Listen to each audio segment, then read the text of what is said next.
Oke, baik. Assalamualaikum warahmatullahi wabarakatuh. Selamat siang semuanya. Waalaikumsalam warahmatullahi wabarakatuh. Siang, Pak. Oke, jadi ini adalah pertemuan pertama untuk kelas 4 ISA 2. Eh, emang dari kalender akademik, timeline kita mundur 2 minggu. Jadi untuk pertemuan pertama ini kita bakal membahas dulu tentang persiapan pembelajaran selama 1 kuarter ini. Lalu nantinya kita juga bakalan masuk ke pengenalan Java terlebih dahulu, karena pada kuarter ini ada 3 modul yang bakalan teman-teman pelajari dan bakalan teman-teman dapat. Seperti itu. Lalu untuk agenda pertemuan hari ini, saya bakal membahas terlebih dahulu tentang persiapan pembelajaran yang bakalan kita tempuh selama 1 kuarter ini. Lalu nanti bakalan pengenalan bahasa pemrograman Java, lalu apa aja sih implementasi dari bahasa pemrograman Java itu sendiri.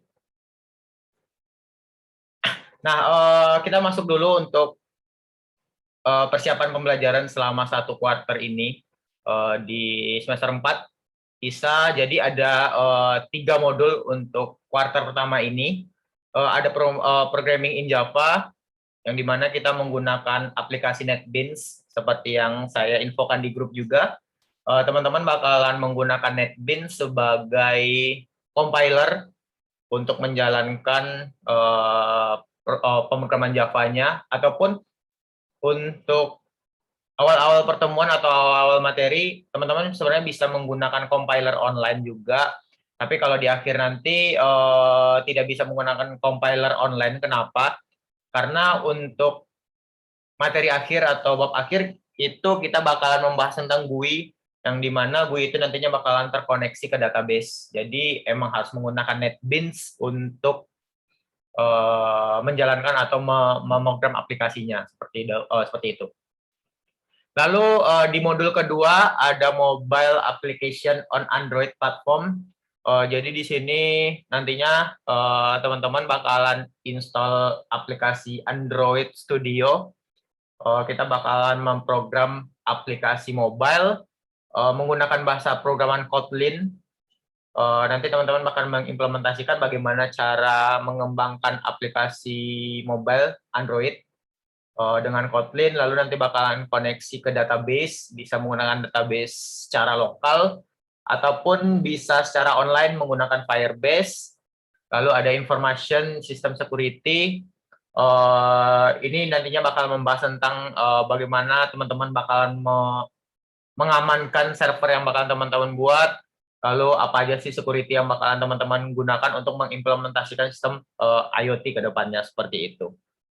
Jadi ada 3 modul ini yang nantinya bakalan teman-teman dapat untuk 1 kuarter ini, di kuarter pertama. Nah, lalu di kuarter kedua nantinya itu ada web application menggunakan PHP. Jadi di web application ini teman-teman bakalan diminta untuk ataupun bakalan mempelajari tentang bagaimana cara mengembangkan atau mendevelop sebuah aplikasi web menggunakan PHP. Paling kalau untuk PHP yang harus diinstal itu adalah Visual Studio, ataupun bisa pakai Sublime Text juga bisa. Lalu ada developing enterprise information system using framework. Sebenarnya untuk modul kedua ini di kuarter kedua juga membahas tentang pengembangan aplikasi web. Tapi bedanya antara modul sebelumnya yang web application, itu di modul kedua ini kita bakal menggunakan framework. Frameworknya itu adalah CI, Code Igniter, yang dimana tujuan dari framework itu adalah untuk mempermudah kita dalam mengembangkan sebuah aplikasi. Nah, lalu di modul terakhir ada integration system. Jadi integration system ini nantinya tidak ada perkuliahan seperti biasanya. Jadi integration system ini hampir sama kayak tugas akhir, yang dimana teman-teman diminta untuk membuat sebuah project IoT yang dimana project IoT itu teman-teman tidak boleh menggunakan platform seperti Thinger ataupun ThingSpeak dan sebagainya. Jadi harus nge-create aplikasi sendiri, lalu create database sendiri. Syukur-syukur bisa berlangganan VPS untuk database dan servernya. Tapi kalau misalkan tidak memungkinkan untuk berlangganan VPS, teman-teman bisa menggunakan Firebase untuk database-nya. Nanti integrasi aplikasinya bisa menggunakan web application ataupun bisa menggunakan mobile application seperti itu. Jadi itu adalah beberapa silabus yang dapat digunakan untuk atau beberapa modul yang teman-teman dapatkan untuk satu semester ini. Seperti itu. Ada yang ingin ditanyakan dulu tentang materi yang bakalan didapat selama satu semester ini? Silakan.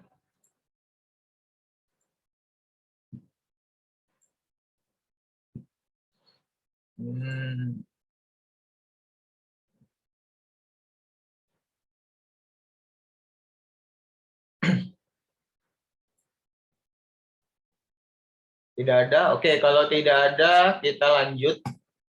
Jadi untuk modul pertama ini ada beberapa materi yang bakalan kita pelajari.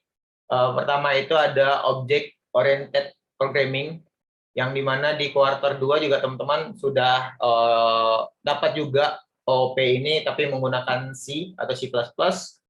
Lalu nantinya bakalan mempelajari tentang kelas objek dan metode. Lalu ada operator dan kontrol, struktur kontrol, lalu package dan interface, programan multi-thread, sinkronisasi, penanganan ekspresi untuk package, array, lalu file stream. Lalu nantinya bakalan makanya di sebelumnya saya juga menjelaskan kalau teman-teman untuk materi JDBC ini tidak bisa menggunakan compiler online karena tidak bisa terkoneksi ke database. Nah, makanya di modul ini atau di bab 2 terakhir ini bakalan belajar tentang JDBC, jadi bagaimana caranya terkoneksi dengan database antara aplikasi si Java-nya dengan database-nya. Lalu ada GUI. GUI itu nantinya kita bakalan membuat sebuah aplikasi berbasis desktop dengan menggunakan Java NetBeans seperti itu. Jadi ini adalah beberapa materi atau garis besar untuk modul si Java Programming ini seperti itu. Nah, lalu untuk komponen penilaian ISA semester 4 kuartal pertama ini, tentunya bakalan ada tugas juga untuk programming in Java dan mobile application. Lalu ada project untuk si Java-nya, lalu ada mobile application Android platform project. Jadi ada 2 project untuk quarter ini, yaitu programming in Java sama mobile application. Lalu ada MT tentunya untuk Java dan mobile application Android platform. Jadi ini ada 4 komponen yang harus teman-teman penuhi agar bisa lulus dan tidak ada utang di semester-semester berikutnya seperti itu. Jadi ini komponen yang harus teman-teman penuhi. Nah, lalu kita masih di era endemi ya, di era endemi. Jadi untuk metode pembelajaran itu masih sama seperti semester-semester atau kuarter-kuarter sebelumnya. Walaupun nantinya kayaknya bakalan nanti bakalan ada masuk juga teman-teman, mungkin bakalan ada tatap muka secara offline juga, secara langsung atau secara luring. Tapi nanti mungkin akan diinfokan lagi bagaimana mekanismenya, lalu bagaimana caranya, terus apa aja yang harus dipenuhi. Palingan itu kalau nggak 1 minggu sekali ataupun 1 minggu 2 kali seperti semester sebelumnya. Nah, jadi untuk di kelas saya itu saya biasanya ada 4 metode yang saya gunakan untuk pembelajaran kelas kita. Pertama itu ada via conference video seperti yang kita lakukan pada saat ini. Lalu ada video pembelajaran dari YouTube atau Udemy. Jadi nantinya saya bakalan share video pembelajaran dan teman-teman silakan mengikuti video pembelajaran itu. Lalu jika ada yang ditanyakan silakan chat di grup ataupun bisa private chat ke saya. Habis itu nanti bakal saya kasih tugas untuk implementasi si video tersebut. Nah, makanya di sebelumnya saya udah infokan ke teman-teman juga kalau kita menggunakan virtual class yaitu Edmodo, yang dimana nantinya semua materi, semua tugas, lalu ujian bakalan dilaksanakan di virtual class itu. Seperti itu. Makanya teman-teman yang ada di kelas ini harus masuk ke kelas Edmodo itu agar tidak ketinggalan tugas ataupun ketinggalan materi yang dipelajari. Ataupun nantinya saya juga bisa meluangkan waktu kelas itu untuk konsultasi project ataupun ISAS. Jadi nanti teman-teman diminta untuk mengerjakan ISAS atau projectnya. Jika ingin konsultasi silakan, biasanya silakan private chat saya atau ya private chat saya, silakan PM saya nanti untuk konsultasi project dan si ISAS-nya seperti itu. Oke, sampai di sini ada yang ditanyakan dulu untuk persiapan kita selama 1 kuartal ini. Silakan kalau ada yang ditanyakan.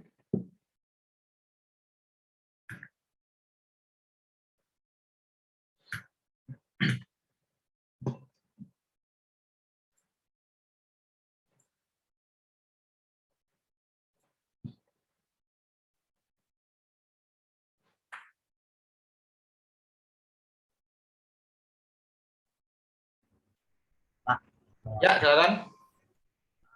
yang di grup suara saya kedengaran kan Pak ya? Ya, kedengaran. Yang di chat kan Bapak bilang pakai NetBeans Ya, yang versi 8. ya, Pak ya? ya. Kenapa nggak pakai yang versi terbaru Pak ya? Kalau boleh tahu. Karena karena saya pakai versi 8 itu aja. Biar sama aja. Kalau misalkan kalau kalian lebih nyaman pakai versi terbaru nggak masalah, tapi pasti bakalan ada fitur-fitur dan fungsi-fungsi yang bakal berbeda, itu aja. Biar nggak bingung aja di kemudian hari itu aja. Tapi kalau misalkan mau pakai versi terbaru, nggak masalah, soalnya saya pakai versi 8. Seperti itu.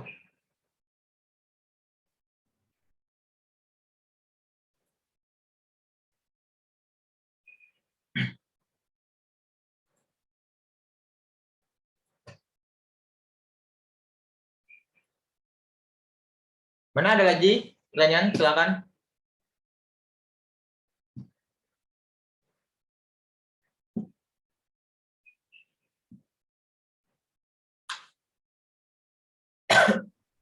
Itu di chat ada pertanyaan tuh Pak.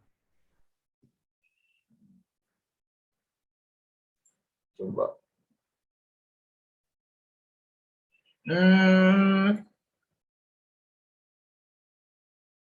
Ya gitu. Pak, kalau yang spek laptopnya kentang, bagaimana Pak untuk Anda studio? Ya wassalam. Kalau yang speknya kentang, wassalam, udah. Palingan nanti alternatifnya teman-teman bisa menggunakan PC di kampus. Tapi itu pun kan tidak setiap hari yang bisa menggunakan PC atau PC-nya kampus. Seperti itu. Ya wassalam kalau misalkan spek kentang.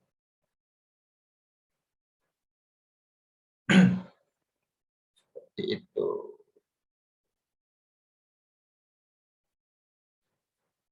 Ya alternatifnya pakai PC-nya kampus itu aja. Bisa. Ataupun kalau misalkan proyeknya nanti mungkin kan satu kelompok itu ada 2 orang.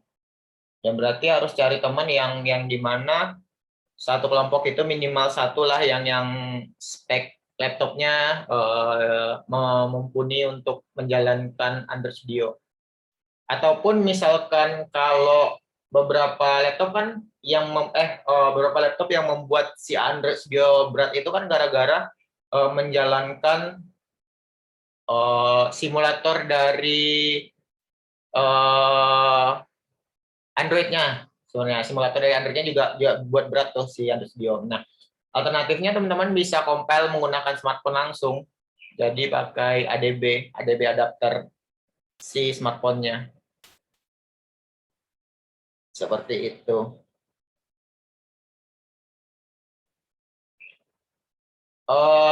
Kalau misalkan, saya rasa kalau misalkan menggunakan spek i3, i3, Gen 5 masih masih oke lah. Gen 5 masih oke. Kalau misalkan RAM-nya 8 GB, masih oke lah untuk menjalankan Android Studio-nya. Tapi ya menjalankannya jangan pakai simulator dari Android-nya, simulator Android-nya. Langsung compile lewat HP aja. Seperti itu.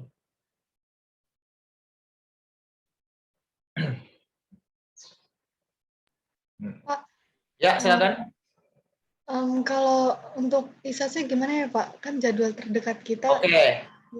Untuk ISAS-nya, saya lupa membahas ISAS. Oke. Untuk ISAS-nya, teman-teman sebenarnya diminta untuk mereview jurnal IoT.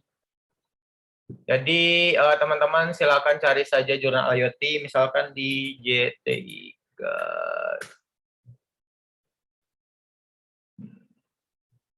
Kelihatan kan share screen saya? Nggak pause kan? Kelihatan, Pak. Oke. Silakan, Pak. Oke.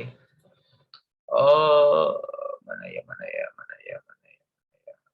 Ataupun di Google Scholar boleh deh.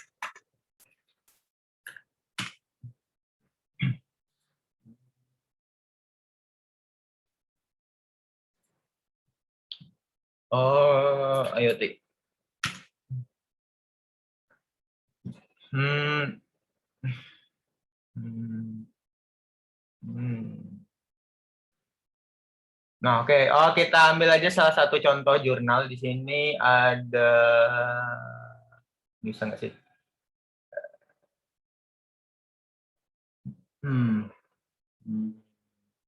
Nah, managing IoT device using blockchain platform. Kita coba lihat.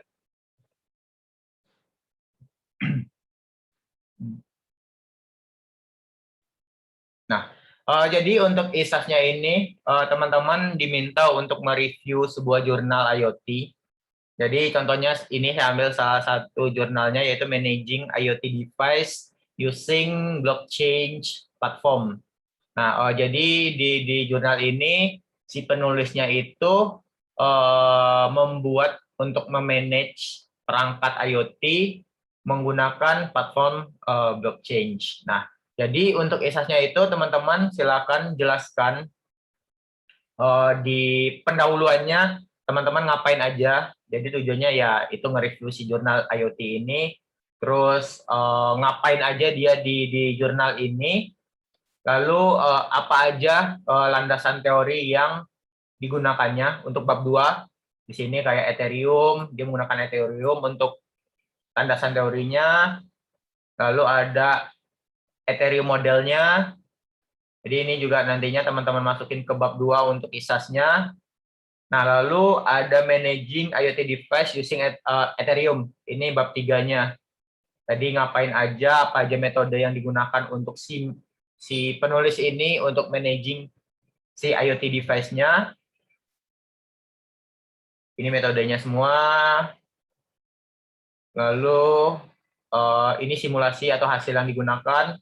Nah, untuk kesimpulan atau conclusion, teman-teman bikin conclusion sendiri atau kesimpulan sendiri. Apa yang teman-teman dapat di review jurnal itu, ataupun misalkan ada saran dari jurnal itu seharusnya bagaimana, seharusnya dia melakukan apa, teman-teman tuliskan juga di ISAS seperti itu. Jadi ISAS-nya itu adalah review jurnal IoT. Seperti itu. Gimana, ada yang tanyakan untuk ISAS-nya? Untuk deadline-nya kapan ya, Pak? Oke, untuk deadline-nya kita lihat di kalender akademik.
Oke, untuk deadline-nya itu presentasinya tanggal ini. Oke.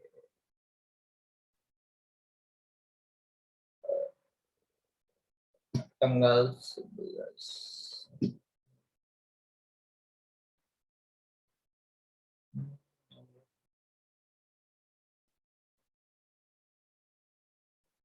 Hmm. 15-16 Maret, sedangkan udah lewat ya.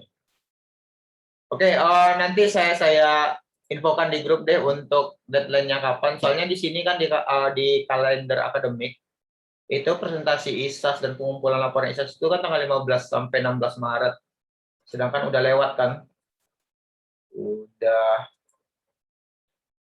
Udah sekarang udah tanggal 17 kan. Harusnya itu hari Minggu kemarin dan lusa 15-16. Nah, untuk datanya mungkin nanti saya bakalan infokan ke grup deh. Saya tanya dulu ke bagian akademik kapannya seperti itu. Soalnya di sini kan di kalender akademik tanggal 15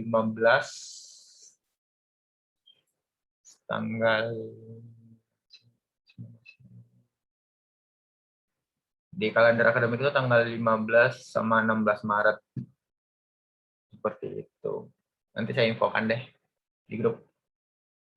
Oke, ada lagi yang ditanyakan? Silakan.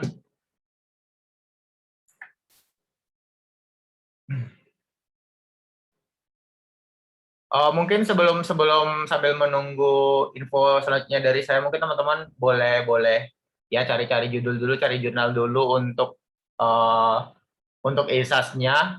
Lalu kalau misalkan udah oke, sudah silakan langsung saja bikin laporannya. Lalu nanti kalau misalkan udah selesai, nanti bakalan saya cekin untuk laporan ISAS-nya. Seperti itu. Pak mau nanya Pak, Ya, silakan. ada contoh jurnal tahun lalu Pak dari kakak kelas. Nanti deh saya coba cari ya. Nanti saya share di grup. Oke Pak. Ya. Maaf izin mau tanya untuk kelompok kisahnya kita bisa milih sendiri atau Ya, gimana Pak? silakan pilih sendiri saja, tidak apa-apa. Yang penting satu terima kelompok kasih. maksimal 2 orang. Jurnal IoT-nya tentang IoT apa aja kan ya, Pak? Bebas, boleh agrikultur, boleh smart home, boleh di bidang kesehatan, terserah. Pokoknya tentunya pasti jurnal IoT seperti itu. Boleh bebas terserah tentang apa aja, nggak apa-apa. Dan jurnalnya juga nggak harus bahasa Inggris, bahasa Indonesia juga nggak masalah sih. Seperti itu.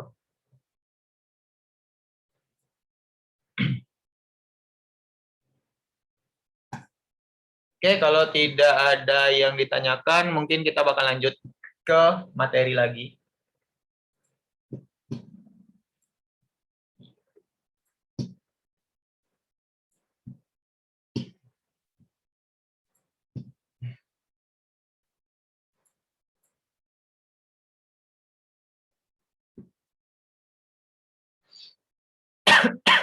Oke, kita bakal masuk ke pengenalan bahasa pemrograman Java, yang dimana secara dasarnya Java ini termasuk ke dalam Object Oriented Program atau OOP, yang dimana si OOP ini bisa kita gunakan untuk menyelesaikan masalah ataupun menyelesaikan problem dengan cara membagi masalah itu dalam bentuk yang kecil. Oke, di sini sebelum masuk ke apa itu Java, mengenal itu Java, saya bakalan refresh sedikit tentang OOP. Mungkin di sini juga masih banyak teman-teman yang masih bingung tentang OOP itu apa, konsep OOP itu seperti apa. Sebenarnya OOP itu kita analogikan saja seperti masalah hidup. Jadi kita analogikan seperti masalah hidup. Mana sih? Nah. Oke, kita analogikan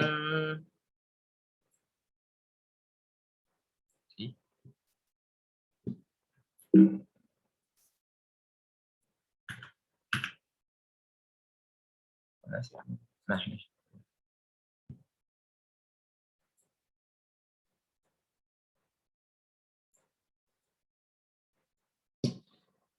Oke, OP itu kita analogikan sebagai masalah hidup. Misalkan masalah hidup di sini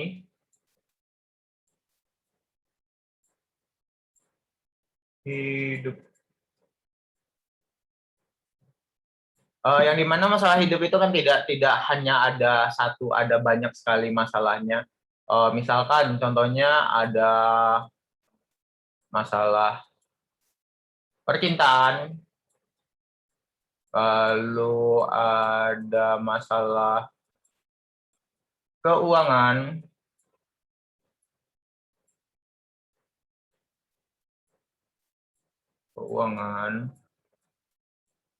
lalu misalkan ada masalah kuliah. Nah, jadi intinya OP itu kita bisa membagi suatu masalah itu dalam bentuk yang kecil-kecil atau bentuk yang paling kecil. Nah, di sini masalah terbesarnya adalah masalah hidup. Di sini masalah terbesarnya adalah masalah hidup, yang dimana masalah hidup itu bakalan kita bagi dalam bentuk kecil-kecil, yaitu di sini ada masalah percintaan, ada masalah keuangan, lalu ada masalah kuliah. Nah, tujuannya apa? Tujuannya agar kita itu bisa dengan mudah menyelesaikan suatu masalah besar dengan bentuk yang kecil-kecil terlebih dahulu. Jadi misalkan kita selesaikan dulu masalah percintaan kita, misalkan putus cinta, ya udah cari yang lain. Masalah keuangan, nggak ada uang, cari kerjaan. Kuliah, tugas banyak, ataupun tidak tahu materi, ataupun bingung dengan materinya. Kalau misalkan tugas kayak PR ataupun tugas harian, teman-teman bisa kerjakan. Kalau misalkan nggak ngerti dengan materinya, bisa tanyakan ke pengajarnya, ataupun bisa tanyakan ke temannya yang lebih paham. Seperti itu. Jadi, simpelnya, si OOP itu bakal membagi masalah itu dalam bentuk kecil-kecil. Nah, di OOP itu juga ada yang namanya kelas, lalu ada juga yang namanya function atau method. Oh, function. Nah, jadi di OOP itu kelas itu adalah masalah hidup ini adalah kelas. Lalu function atau method itu adalah masalah yang kecil-kecilnya ini adalah function atau method. Nah, salah satu kelebihan dari OOP itu sendiri, misalkan teman-teman punya masalah yang sama, misalkan suatu saat teman-teman ada masalah percintaan lagi. Nah, tapi di waktu sebelumnya masalah percintaan itu teman-teman sudah berhasil nge-solve-nya. Nah, teman-teman tinggal panggil lagi aja masalah itu, dan teman-teman bisa menyelesaikan masalah itu dengan cepat. Jadi tujuannya juga untuk mempermudah dalam menyelesaikan masalah itu. Lalu juga misalkan suatu saat ada masalah yang sama, kita tinggal panggil saja. Berbeda dengan misalkan ada program sequential seperti assembly. Nah, misalkan ada masalah yang sama, kita bakal create ulang problem solving-nya untuk si masalah itu sendiri. Tapi kalau si OOP ini tidak, kita tinggal panggil saja masalah itu tanpa harus effort untuk menyelesaikan masalah itu lagi, dan masalah itu bakalan kita solve dengan cara yang kecil seperti itu. Jadi itu adalah secara garis besar konsep dari OOP itu sendiri.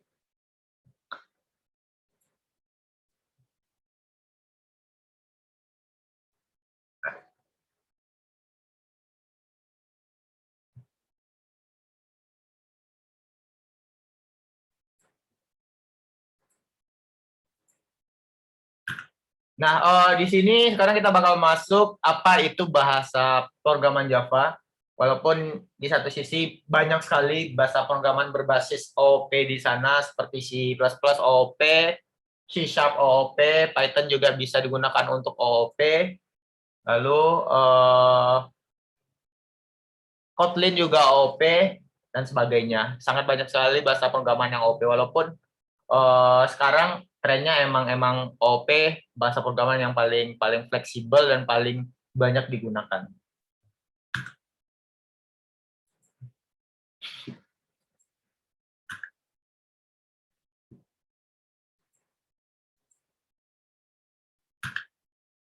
Nah, di sini ada beberapa poin tentang bahasa pemrograman Java itu sendiri.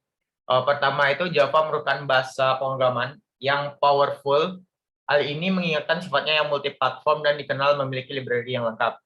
Jadi Java itu bisa dikembangkan berbagai macam bentuk aplikasi dan bentuk software. Dari itu aplikasi desktop, aplikasi web, dan aplikasi mobile. Nah, aplikasi desktop kita bisa menggunakan Java GUI di NetBeans untuk mengembangkan aplikasinya. Lalu untuk web kita bisa menggunakan JSP dan JSF. Jadi itu adalah salah satu fitur dari si Java untuk back-end-nya. Jadi kita bisa menggunakan Java sebagai back-end. Lalu untuk front-end-nya tetap bisa menggunakan HTML, CSS, ataupun mau menggunakan framework seperti Bootstrap dan sebagainya. Dan si Java ini juga banyak memiliki library yang lengkap yang mendukung fitur-fitur untuk mengembangkan aplikasi kita. Contohnya si JDBC tadi, JDBC itu adalah salah satu library yang digunakan oleh si Java agar si back-end kita ini bisa terkoneksi ke database.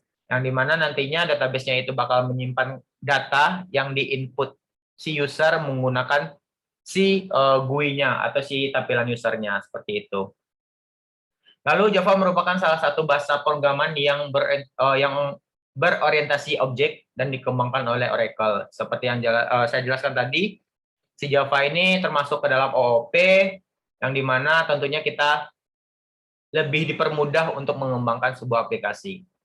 Lalu Java adalah bahasa pemrograman yang dapat dijalankan di berbagai komputer termasuk telepon genggam. Mungkin kalau teman-teman yang masih kayak teman-teman nggak ngalamin deh. Kalau misalkan teman-teman sering baca meme ataupun baca-baca atau update teknologi masa lampau, dulu ada HP Nokia yang berbasis Symbian itu berjalan menggunakan Java Symbian. Makanya format dari aplikasi atau extension-nya itu jar ataupun ada Java apa sih namanya aplikasinya Java.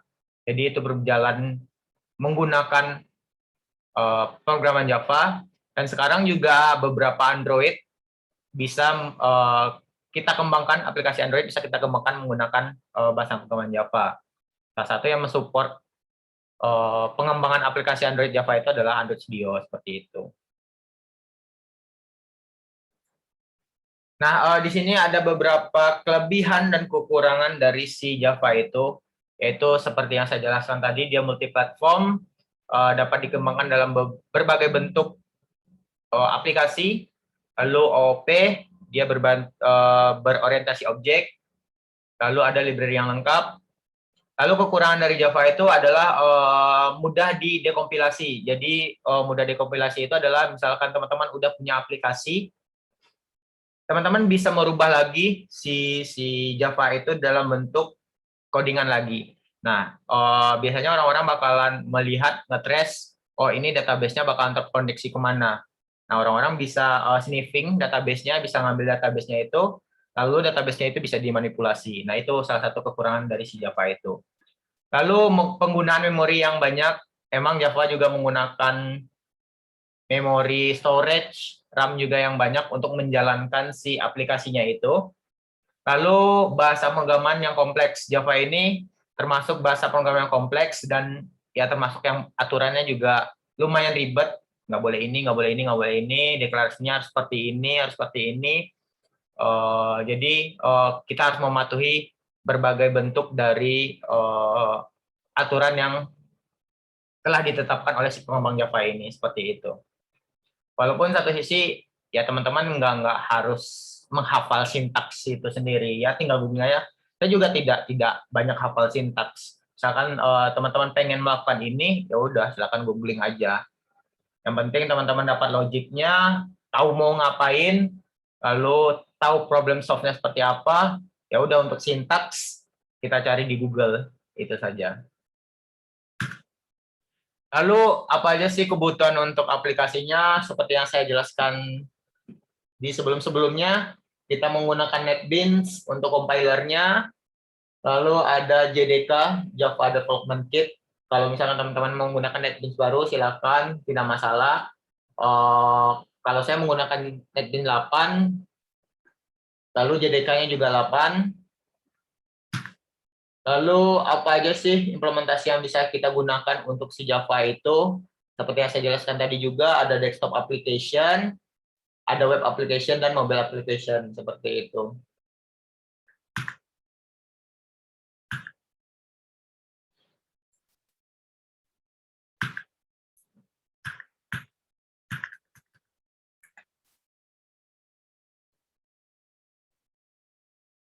Oke, kita bakal masuk sedikit ke aplikasi NetBeans-nya.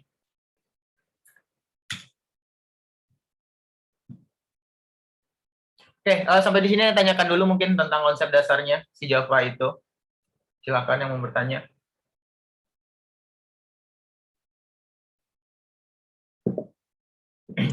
Pak, mau sistem kuliah ini ada yang offline juga, Pak, atau mulai minggu depan, Pak, semuanya offline? Bakalan ada offline. Silakan tunggu aja informasi selanjutnya. Saya juga nggak tahu kapan offline-nya sih. Kemarin isunya itu maksimal seminggu itu 1 kali apa 2 kali gitu. Seperti itu. Bakalan ada offline. Oh, oke, Pak. Ya, di apa namanya, di semester sebelumnya kalian kan udah pernah offline juga kan? Udah, Pak. Nah, kemungkinan mekanismenya tidak jauh berbeda sih dari semester kemarin. Paling yang beda itu kalau kemarin itu kan di apa namanya, ditentukan tuh urutannya, urutan berapa aja yang masuk. Nah, kayaknya kali ini bakalan masuk semua deh.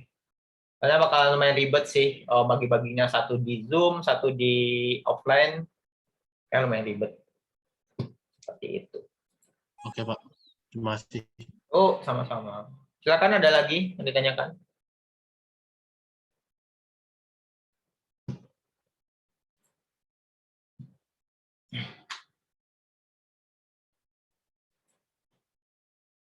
Oke, kalau tidak ada, oke, di sini saya masuk ke aplikasi NetBeans-nya. Di sini saya pakai versi yang 8.2. Lalu untuk JDK-nya itu saya pakai 8 deh kalau nggak salah.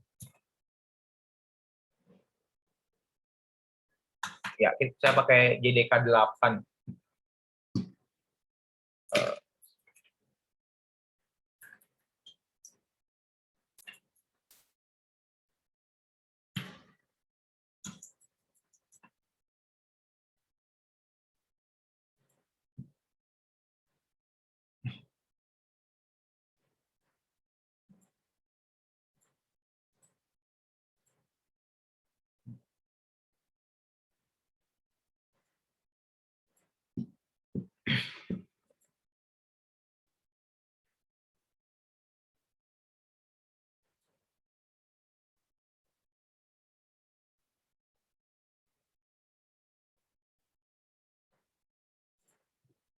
Nah, oke. Di sini, di aplikasi NetBeans ini, kita bisa nge-create sebuah project terlebih dahulu agar dapat mengembangkan aplikasi itu sendiri. Jadi untuk create project, di sini ada tombol create project yang ini. Diklik saja. Nah, lalu untuk Java ini sebenarnya banyak sekali bahasa pemrograman atau project yang bisa kita create. Di sini ada Java, ini ada Java konsol biasa, lalu ada Java FX, lalu Java Web. Java FX ini saya nggak pernah gunain. Java Web ini adalah untuk mengembangkan sebuah aplikasi berbasis web pada Java.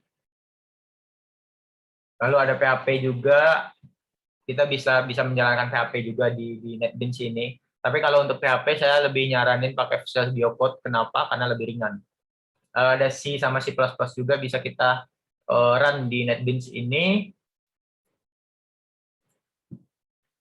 Nah, lalu untuk Java-nya nanti ada nih Java V from project. Jadi ini bisa kita gunakan untuk mengembangkan sebuah aplikasi desktop berbasis Java. Nah, sekarang kita bakal masuk dulu ke Java konsolnya atau Java application-nya. Jadi di sini kita tinggal pilih Java, lalu Java application. Lalu tinggal next.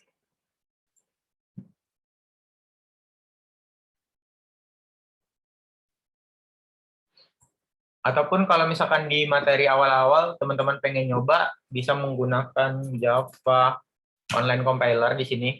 Di sini sangat banyak sekali compiler online yang bisa teman-teman gunakan. Seperti itu. Di sini ada contohnya ini. Ini yang paling sering saya gunakan kalau misalkan hanya menggunakan konsol saja. Nah, kita tinggal run saja. Di sini ada execute, tinggal klik execute. Dia bakal nge-run semua program yang ada di si Java-nya seperti itu. Tapi tentunya kalau misalkan menggunakan si online ini kita tidak bisa terkoneksi ke database seperti itu. Karena sudah beda koneksi.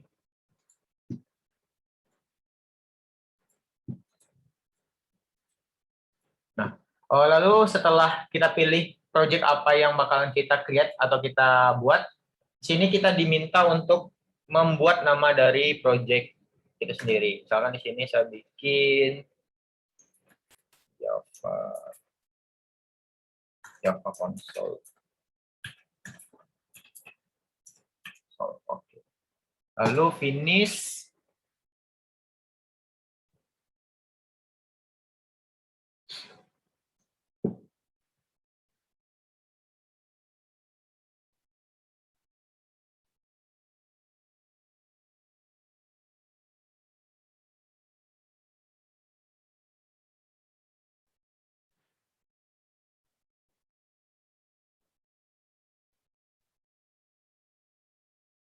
Nah, oke. Pada saat kita nge-create project di awal, secara default, secara otomatis kita bakalan dibuatkan sebuah file. Di sini ada Java console.java, yang dimana di project ini bakalan banyak sekali project yang teman-teman bikin. Jadi semua project yang teman-teman bikin bakalan tampil di project ini. Java console.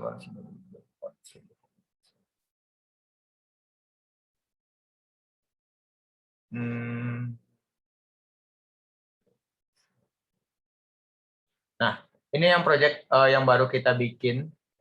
Jadi filenya bakalan berada di source package, lalu ada Java console, lalu file untuk Java-nya ada di sini, di Java console ini.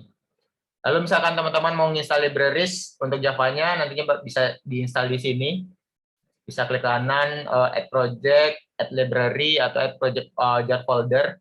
Jadi format untuk library dari Java itu adalah .jar, jadi bisa diimport lalu dimasukin ke library ini, seperti itu. Nah, secara dasarnya si Java itu bakalan terdapat sebuah kelas di sini. Jadi kelasnya ini bakalan mengikuti nama dari project kita ini. Tadi nama projectnya adalah Java Console. Nah, kelasnya juga namanya Java Console, yang dimana juga ada satu fungsi main, yang dimana semua fungsi ataupun codingan yang teman-teman jalani harus masuk di fungsi main ini agar bisa di running. Oke, contoh. Contoh di sini saya bikin sebuah fungsi void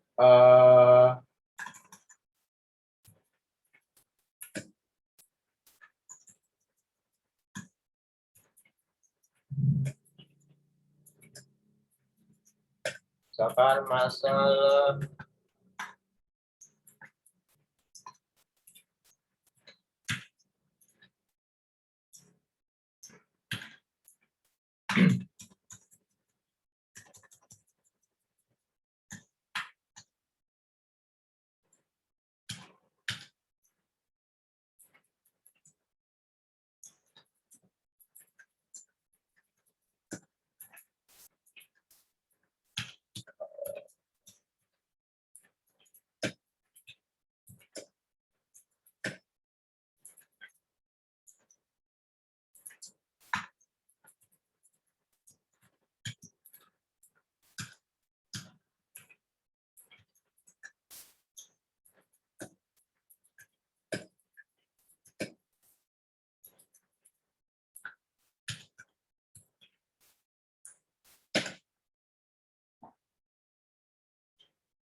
Maaf, baris 27 salah masalah.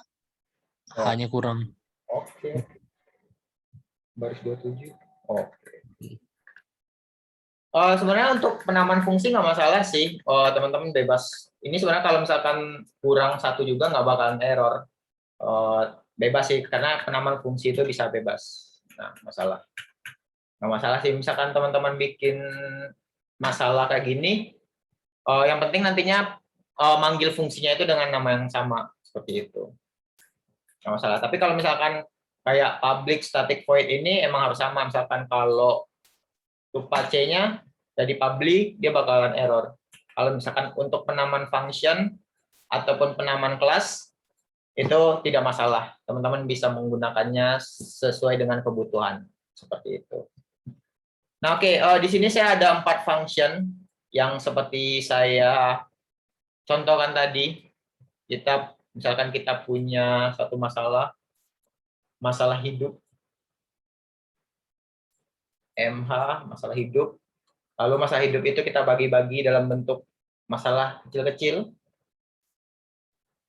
yaitu ada 3, masalah cinta, lalu ada masalah keuangan, lalu ada masalah kuliah. Nah, jadi di dalam function ini, teman-teman bisa ngisi atau menulis kode program untuk menyelesaikan masalah yang teman-teman hadapi itu. Misalkan masalah cinta nih. Nah, di dalam fungsi ini, kita nanti bakal nulis bagaimana cara kita nge-solve-in si masalah yang teman-teman hadapi itu, seperti itu. Misalkan, contohnya masalah aritmatika penjumlahan. Ya, berarti di dalam fungsi ini nanti akan ada variabel, bakal ada fungsi ataupun perhitungan aritmatikanya, lalu bakalan ada menampilkan hasilnya seperti itu. Nah, oke, di sini ada 3 function. Kalau misalkan kita jalankan, ini tidak bakalan ada hasil apa-apa. Oke, kita lihat ya.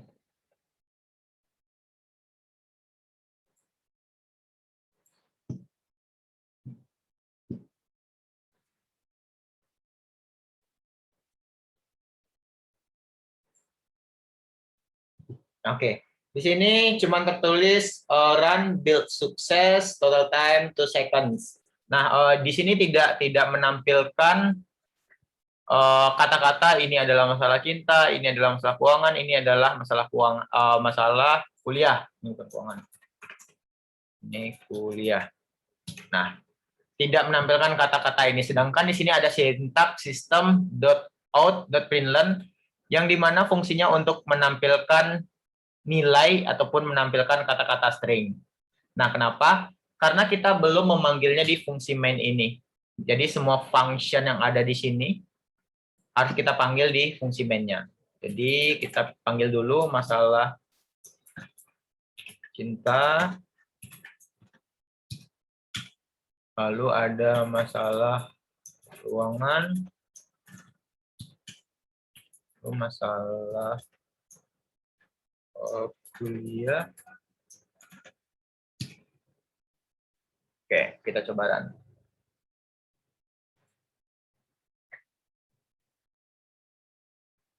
Nah, hasilnya bakal seperti ini.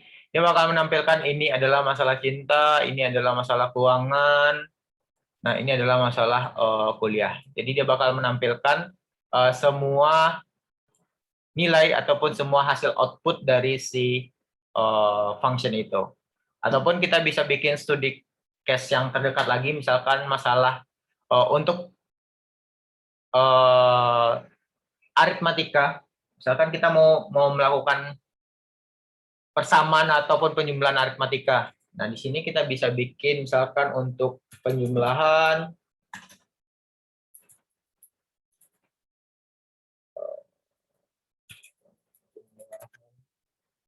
di sini ada pengurangan,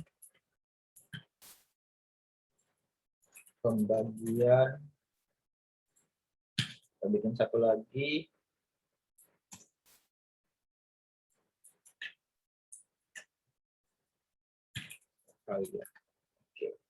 Nah, misalkan kita mau menjumlahkan sebuah atau dua buah bilangan.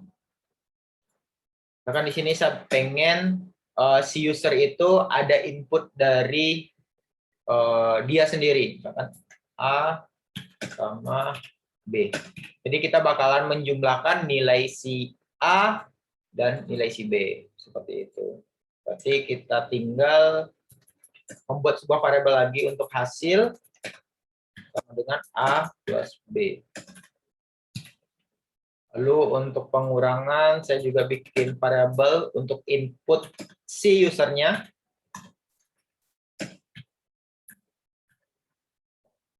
Saya mau nampilin dulu hasil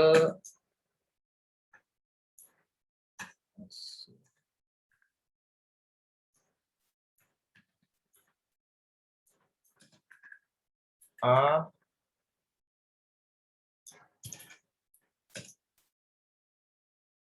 plus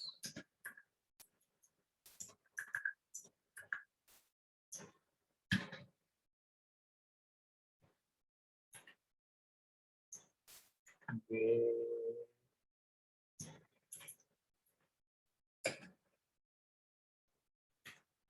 sama dengan Oke, jadi di sini saya bikin sebuah kata-kata hasil, lalu nilai A ini nantinya bakal ngambil dari sini. Ini berdasarkan input user, lalu ditambah string, lalu nanti untuk nilai keduanya itu diambil dari input user juga. Lalu di sini ada variabel hasil yang dimana ini nantinya bakal menampilkan hasil dari penjumlahan antara nilai A dan nilai B. Seperti itu. Lalu di sini juga sama, tapi cuman beda operator saja. Berarti ini pengurangan antara A dikurang B.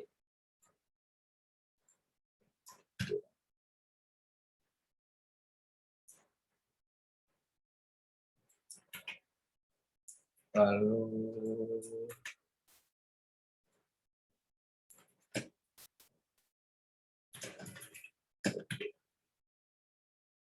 ini tinggal jadi pembagian.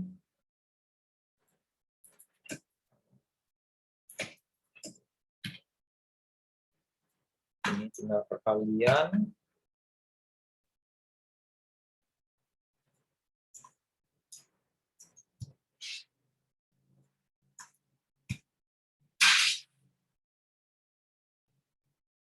Oke. Nah, di sini kita udah ada 4 function.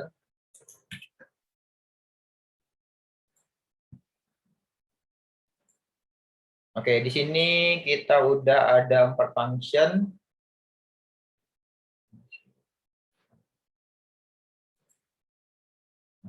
Ada 4 function. Sekarang kita tinggal panggil si function itu ke dalam fungsi main-nya. Berarti pertama itu ada penjumlahan.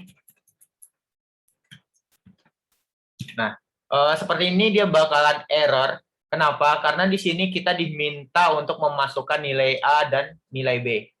Jadi kita tinggal masukin saja nilai A dan nilai B, berarti taruhlah contohnya ada 8, lalu sama 8. Nah, seperti ini. Lalu untuk pengurangan, 8 dan 8. Lalu pembagian,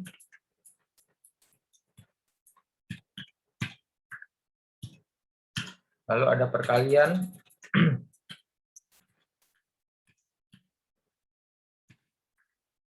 Oke, kita coba jalankan.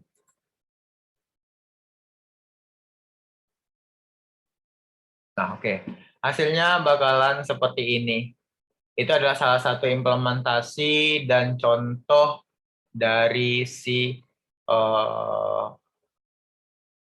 fungsi dan kelas yang bakalan kita gunakan untuk bahasa pemrograman Java-nya. Jadi teman-teman bakalan tidak bakalan terlepas dari yang namanya function ini dan juga dengan kelas. Kalau misalkan teman-teman tetap masih berkecimpung di dunia pemrograman terutama menggunakan OOP. Seperti itu. Oke, sampai di sini ada yang tanyakan, silakan.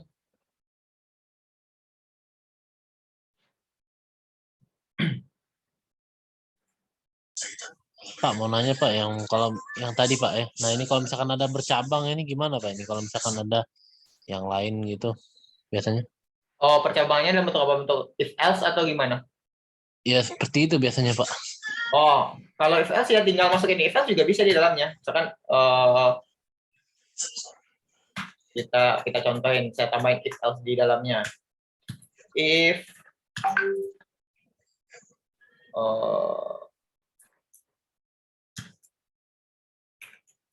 misalkan if A lebih besar daripada B, dia bakalan nampilin misalkan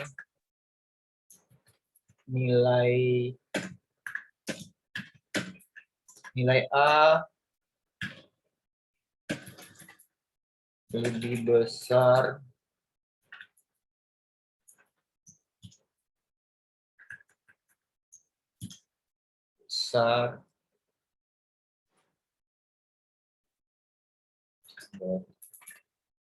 dari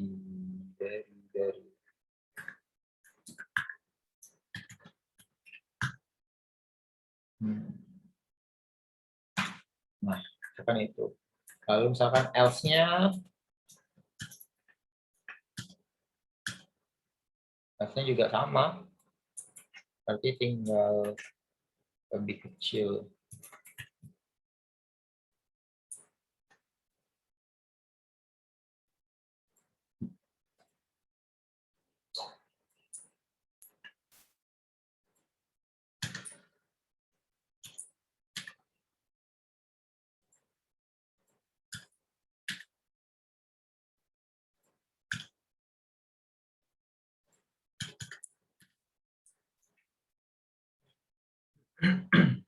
Nah, oke, kita coba nanti ini misalkan 10. Ini 5 dan 3. Nah, kita coba jalankan.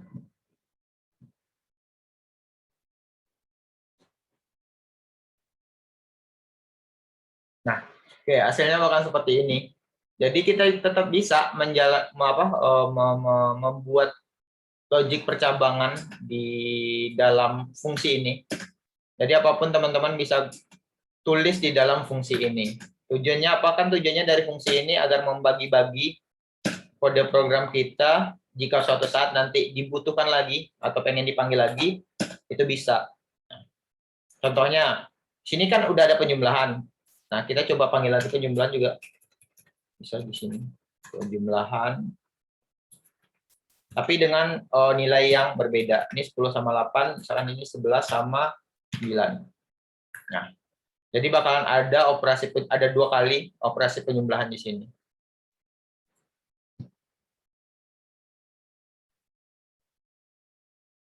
Nah, tujuan fungsi itu. Jadi misalkan teman-teman butuh lagi, tinggal panggil lagi. Seperti itu. Nah, sini ada 2. Ataupun misalkan bagaimana dengan perulangan. Ya, kita juga bisa tulis perulangan di sini. Contohnya, di sini ada perulangan for. Akan integer x sama dengan 0. Misalkan nilai x tidak sama dengan 10. Oh, ataupun ini deh. Ataupun kita pengen menampilkan si nilai ini, nilai lebih besar ini 10 kali. Kita bisa menggunakan for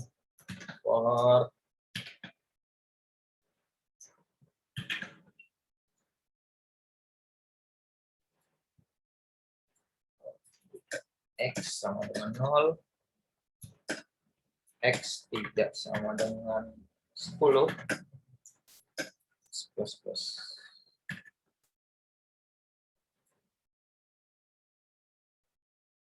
Oke, kita coba jalankan.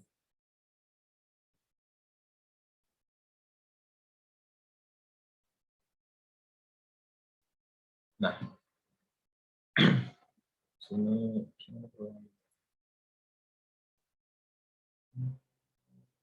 oh, ini karena 2 kali ya.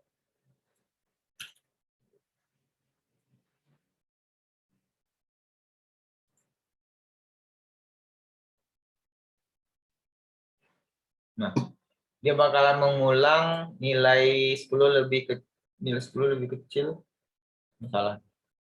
Nilai 10 lebih kecil. Oh, ini salah.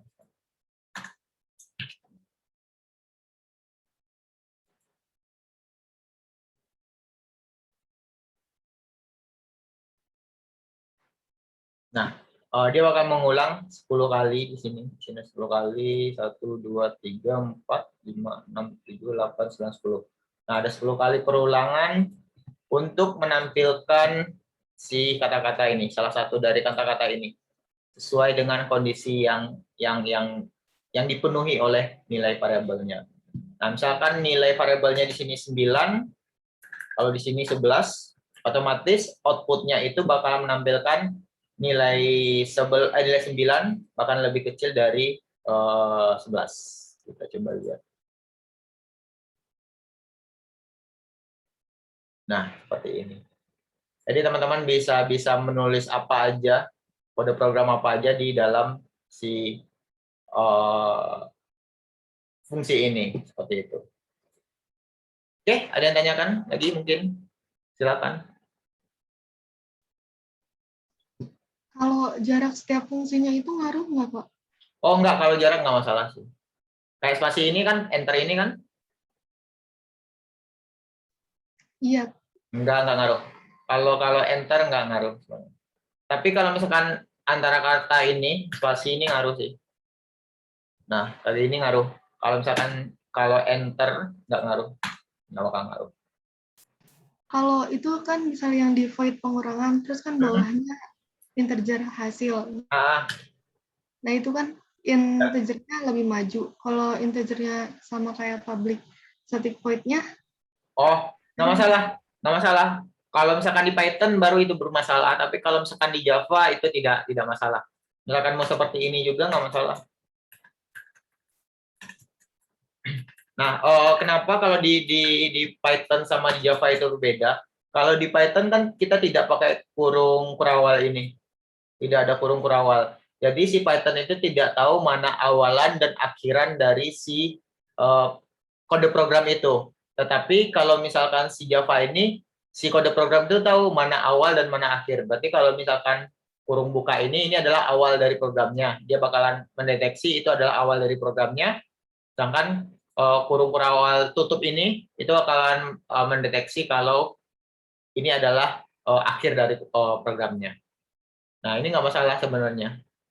Kalau misalkan kita run, tidak bakalan terjadi error. Masih tetap bisa berjalan. Nah, seperti ini. Tapi kalau misalkan dari segi bentuk atau segi lihat, ya tidak rapi aja, itu aja sebenarnya. Nah, kita bisa menggunakan fungsi format ini untuk merapikan kode program kita secara otomatis, seperti itu. oke, Pak. Ya, ada lagi silakan yang mau ditanyakan.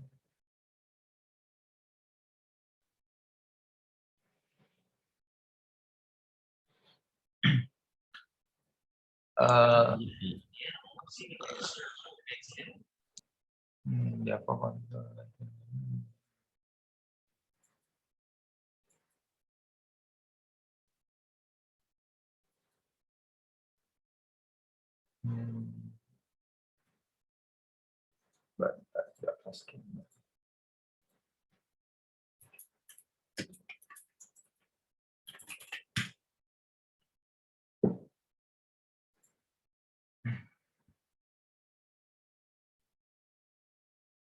Nah, oke.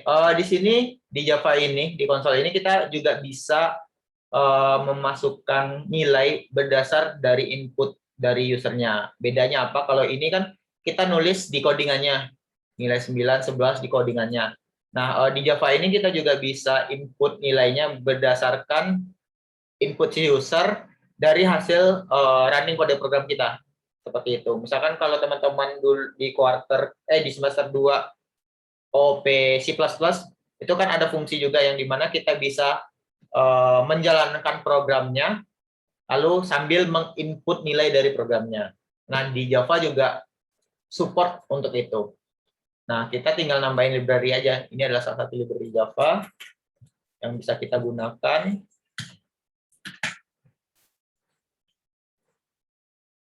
Nah, di sini kita tinggal bikin scanner objek.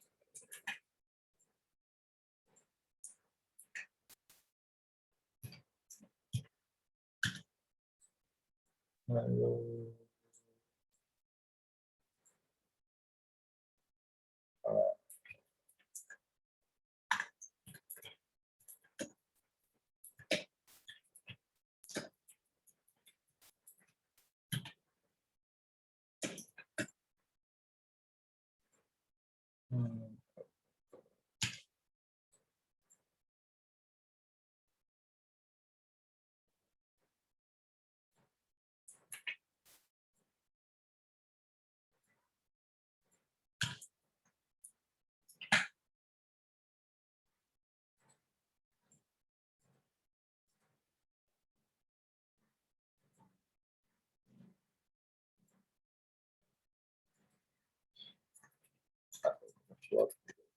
oh dia ini.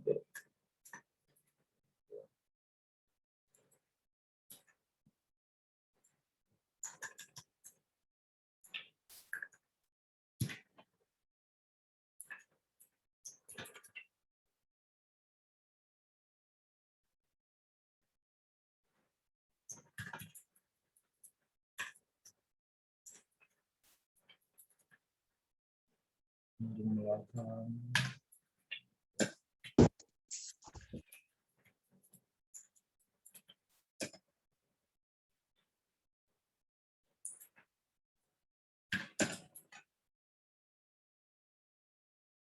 Nah, kita tinggal masukkan nilai dari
Nah,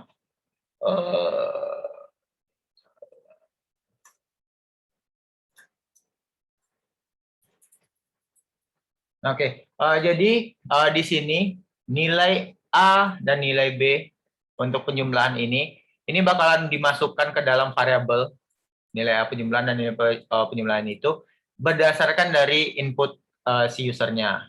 Oke, kita coba. Oh, bentar.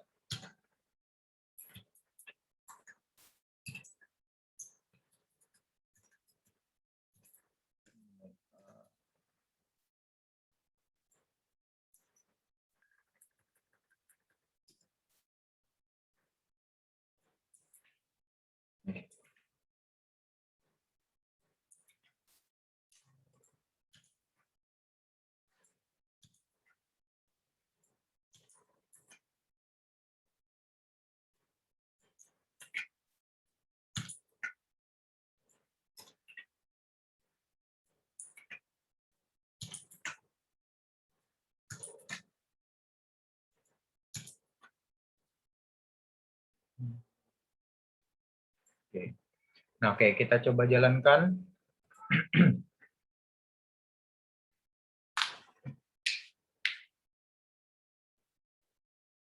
Nah, di sini kita diminta untuk memasukkan nilai. Jadi program ini bakalan terus berjalan sampai si user tetap sebelum si user memasukkan nilainya. Nilainya.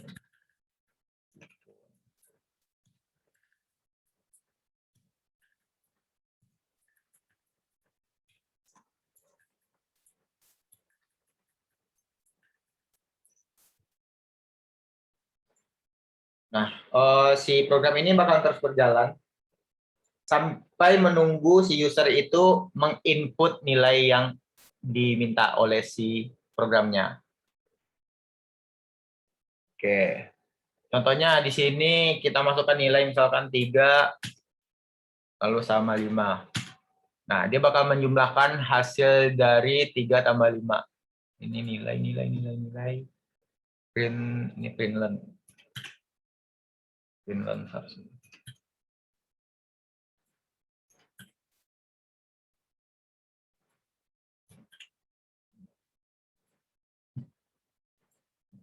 Oke, kita run lagi.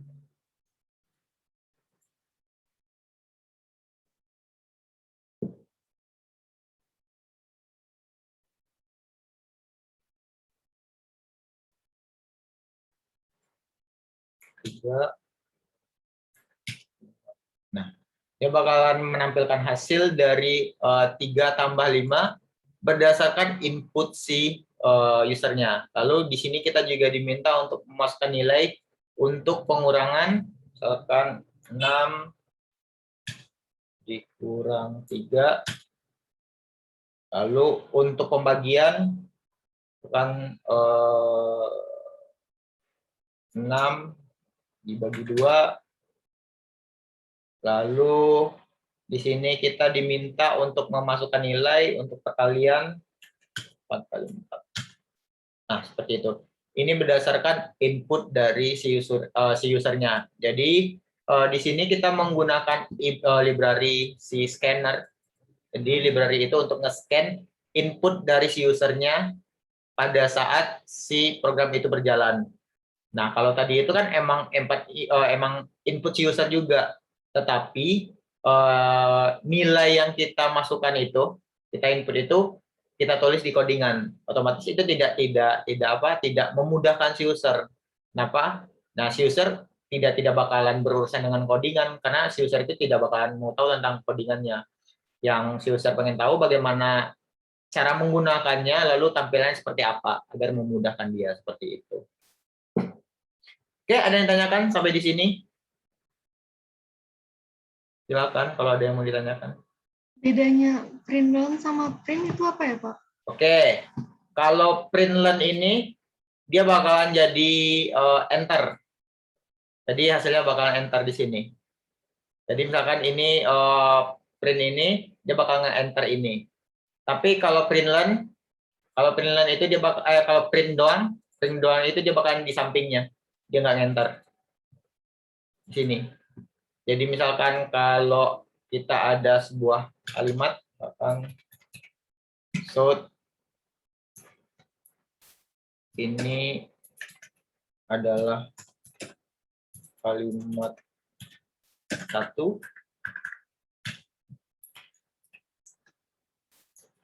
Ini adalah kalimat 2. Nah, jadi antara kalimat 1 dan kalimat 2 ini bakalan ada enter. Bakalan di bawahnya.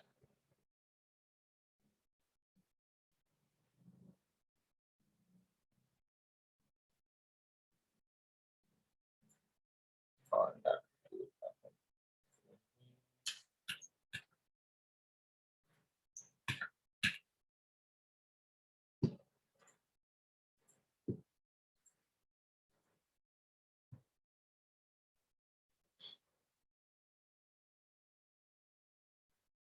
Nah, dia bakalan ada enter. Jadi setelah kalimat 1 ini, dia bakal nyambung di bawahnya. Tapi kalau misalkan kita menggunakan print saja, si ini adalah kalimat 2 ini bakalan tampil di sampingnya. bukan di bawahnya.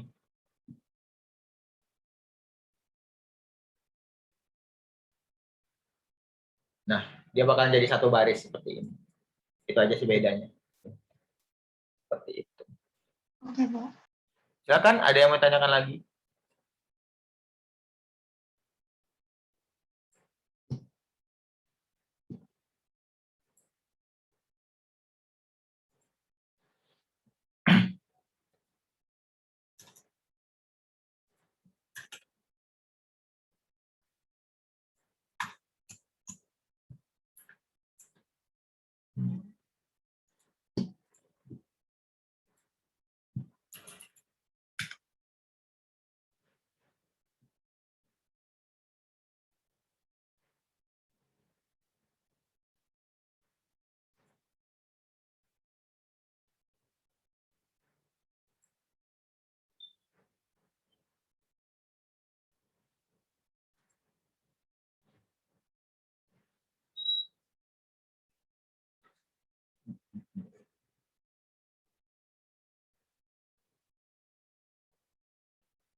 Oke, ada 14. Ada berapa sih?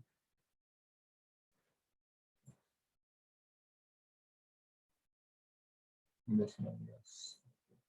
Oke, bagi yang belum masuk kelas Edmodo-nya silakan join ya.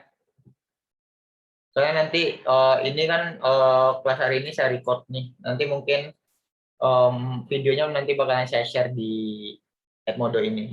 Seperti itu.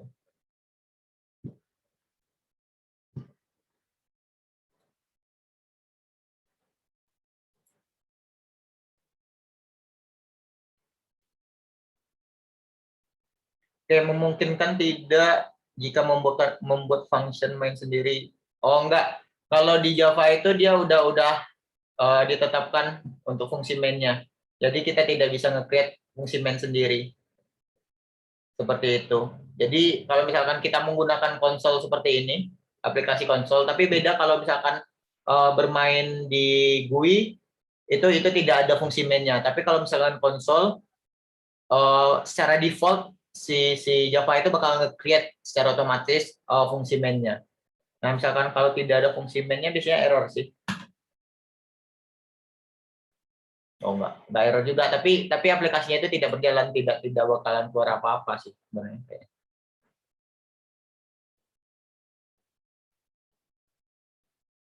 Oh, nah di sini ada error, berarti kita emang harus ada fungsi mainnya untuk si Java konsolnya. Harus ada tetap fungsi main. Jadi nggak bisa create fungsi main sendiri.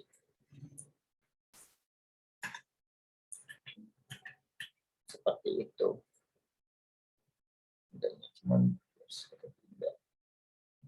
Ya, kalau print line sama print itu dia bikin baris baru atau tidak. Ya, bedanya itu dong. Print sama print line. Sama juga kayak misalkan teman-teman nyoba di pemrograman Arduino kan ada serial print sama serial print line. Fungsinya sama untuk bikin baris baru, print line sama bikin satu baris menggunakan print seperti itu. Sama saja. Soalnya kalau di Arduino kan juga kayak gitu. Bahkan sampai ke tingkat get.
Nah, sama kan kalau di Arduino juga sama kan, fungsi print sama println itu membuat si kalimat 1 sama kalimat 2 itu bikin baris baru.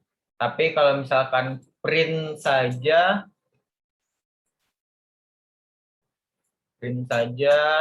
dia bakalan satu baris. Jalannya bakalan satu baris.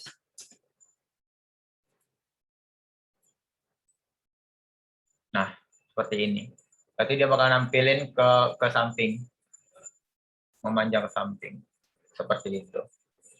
Karena basicnya sama sih, semua bahasa pemrograman si C# juga seperti itu. Kalau Python sama sih kayak Python juga. Ataupun kita juga sebenarnya bisa menggunakan fungsi ini juga sebenarnya. Jadi ada fungsi /n seperti ini. Ini juga fungsinya untuk membuat baris baru di bahasa pemrograman. Nah, hasilnya akan seperti ini juga.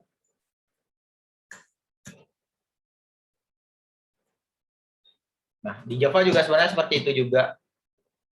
Misalkan kita ada tadi kalimat 1,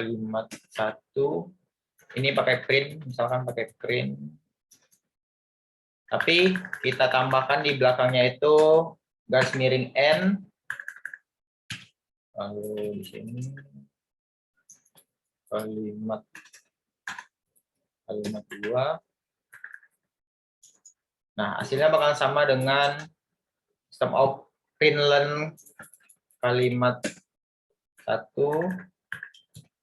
sama kalimat 2. Nah, ini hasil outputnya bakalan sama, walaupun di sini kita menggunakan print di sini.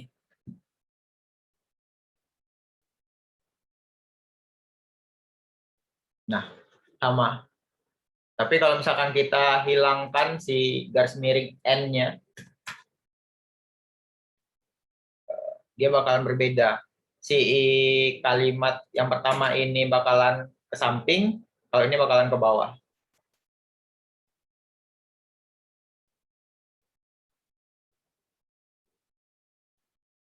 Nah, seperti ini. Oke, ada yang tanyakan? Silakan. Ada yang ditanyakan lagi? Atau juga ada juga kalau nggak salah itu /t itu untuk buat tab. Jadi di sini antara kalimat 1 dan kalimat 2 ini nantinya bakal ada spasi.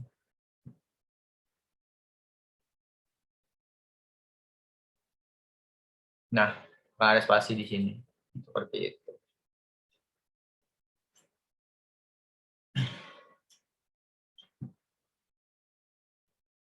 Oke, silakan yang mau ditanyakan.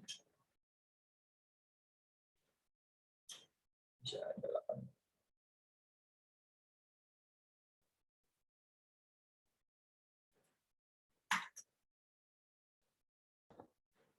Saya mau nanya, Pak. Ya, silakan.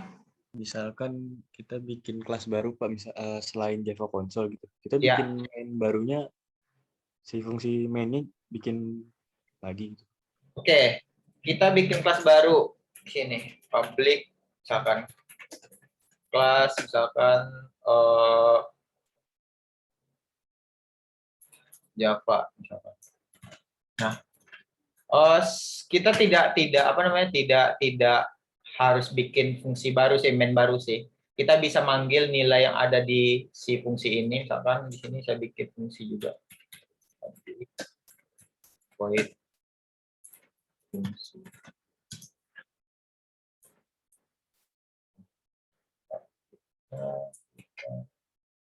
Di bawah saja.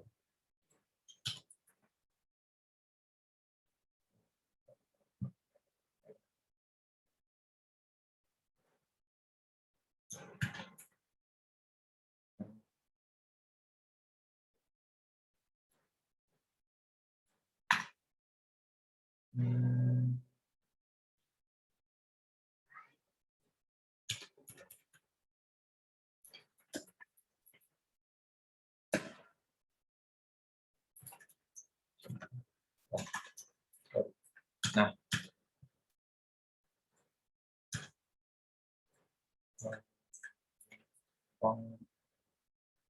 open di sini oh.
Oke.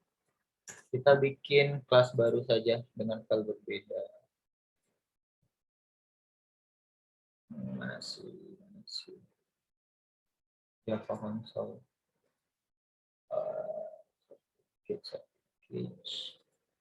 Java Console.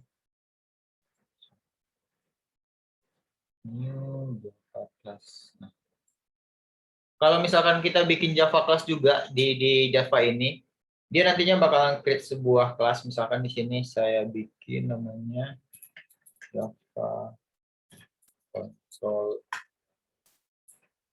2. Oke. Nah, kita kan bikin kelas di sini, satu kelas. Nah, di sini secara default-nya dia tidak membuat sebuah fungsi main juga. Kenapa? Karena di sini di project ini sudah ada satu fungsi main. Jadi di dalam satu project itu hanya boleh ada satu fungsi main. Jadi misalkan kita bikin fungsi di sini, public static void, void fungsi dari Java Console 2. Nah, misalkan di sini kita tampilin ini adalah fungsi dari kelas Java Console 2. Nah, untuk menjalankan si fungsi ini, fungsi public class, fungsi dari Java Console 2 ini, untuk menjalannya kita harus panggil juga di sini, di fungsi main. Jadi kita harus import dulu, import file tadi, file Java-nya, import si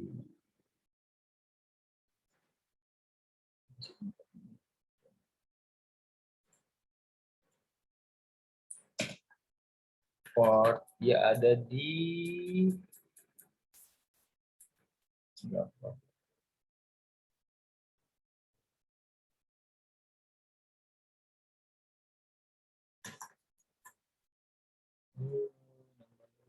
Java Console. Nah, Java Console, lalu ada Java Console 2 di sini. Nah, berarti kita harus import dulu file ini, file Java Console ini. Misalkan kalau kita tidak import, kita tidak bakalan bisa memanggil si Java Console 2 ini. Nah, coba kita panggil fungsinya. Tadi nama fungsinya itu fungsi dari Java Console 2. Oke, berarti kita harus bikin objek dulu. Saya lupa bikin objek.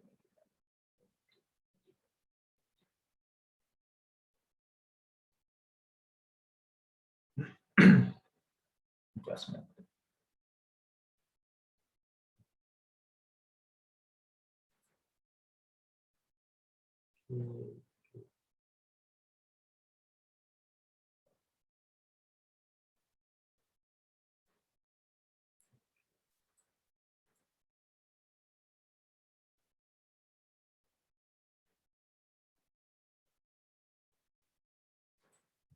Nah, kalau misalkan si kelasnya itu masih di dalam satu file atau fungsinya ini masih di dalam satu file di fungsi main ini, nah kita tidak perlu membuat sebuah objek.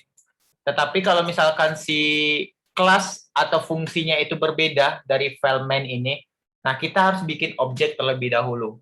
Caranya itu kita harus panggil dulu nama filenya, Java Console 2 tadi. Ini Java Console 2, kan objek sama dengan new Java Console 2.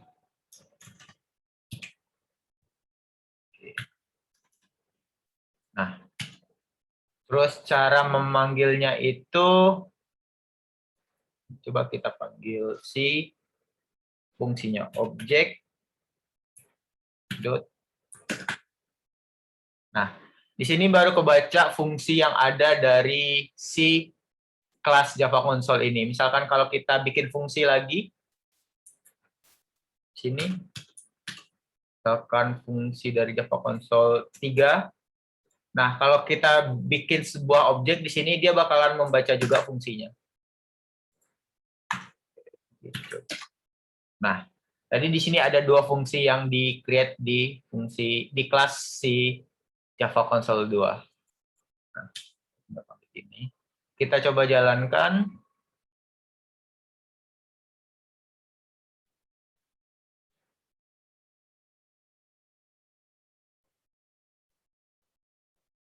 Nah, hasilnya bakal seperti ini. Jadi kalau misalkan sebuah kelas itu berbeda file dengan fungsi main-nya, kita harus bikin objek dulu. Objeknya apa ini? Ini namanya objek. Kita harus bikin objek dulu. Kalau misalkan ada kelas atau fungsi, ini kan fungsinya satu file nih, satu file dengan fungsi main-nya. Nah, satu file dengan fungsi main-nya. Kita tidak perlu membuat si objeknya. Nah, karena si Java Console 2 ini fungsinya berbeda dengan fungsi main, berbeda file, makanya kita harus bikin objeknya. Seperti itu. Tujuannya apa? Agar si file Java Console 2 ini, yang ada fungsi main-nya ini, bisa membaca apa saja fungsi yang ada di fungsi si Java Console 2 ini. Seperti itu. Jadi harus dikenali dulu, si Java Console, dikenali dulu si fungsi ini atau file ini bakalan ada kelas lain yang bakalan kita gunakan. Oke, sebentar.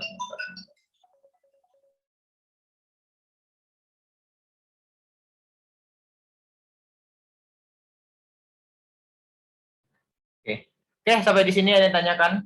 Silakan.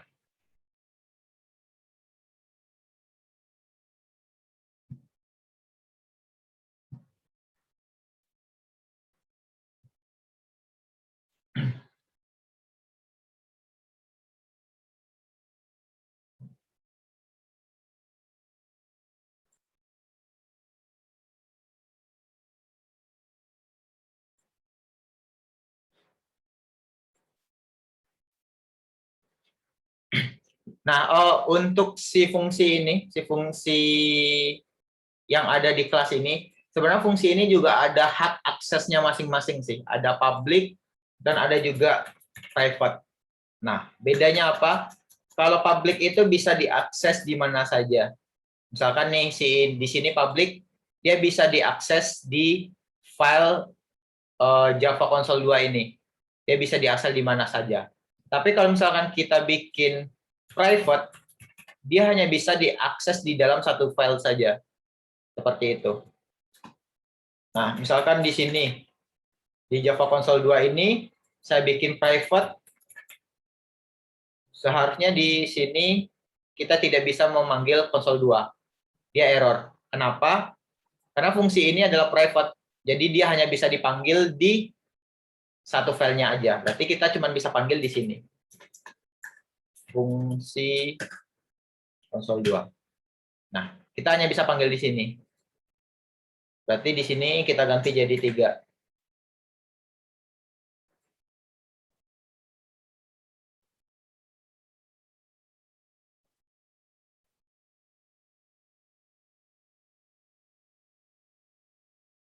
Nah, seperti itu.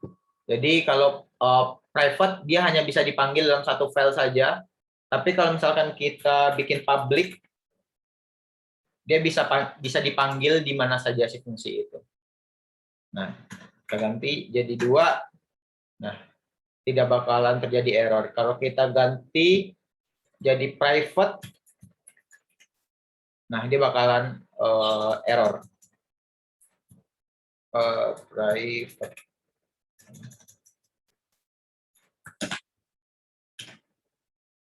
Nah, di sini bakalan jadi error. Nah, bukan error. Nah, itu juga berlaku untuk si kelas. Misalkan di sini kelasnya kita bikin public, terus kita ganti jadi private.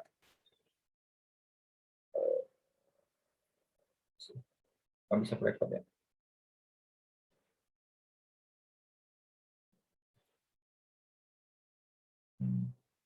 Nah, kita ganti jadi, kita hilangkan public-nya. Kalau misalkan public kita hilangkan, secara default si kelas ini bakalan menjadi private. Nah, makanya di sini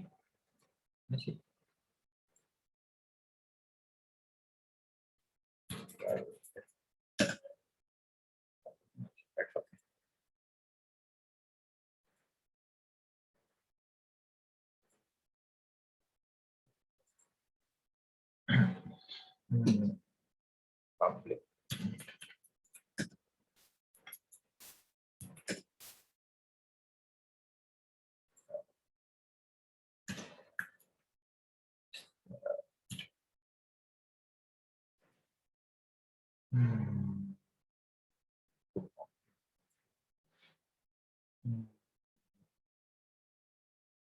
Oh, sorry, kayak kelas nggak bisa apa deh, nggak bisa modifiernya nggak bisa kita ganti deh. Berarti hanya ada fungsi saja yang bisa kita ubah dari public menjadi private. Seperti itu.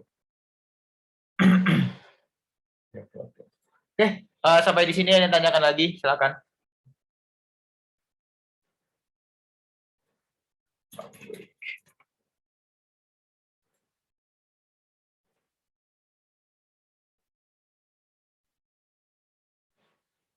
Tidak ada? Oke, kalau tidak ada, mungkin saya tutup kelas sampai di sini karena waktunya juga sudah habis. Terima kasih, selamat siang menjelang sore semuanya. Assalamualaikum warahmatullahi wabarakatuh. Waalaikumsalam warahmatullahi wabarakatuh. Terima kasih, Pak. Sore. Sama-sama.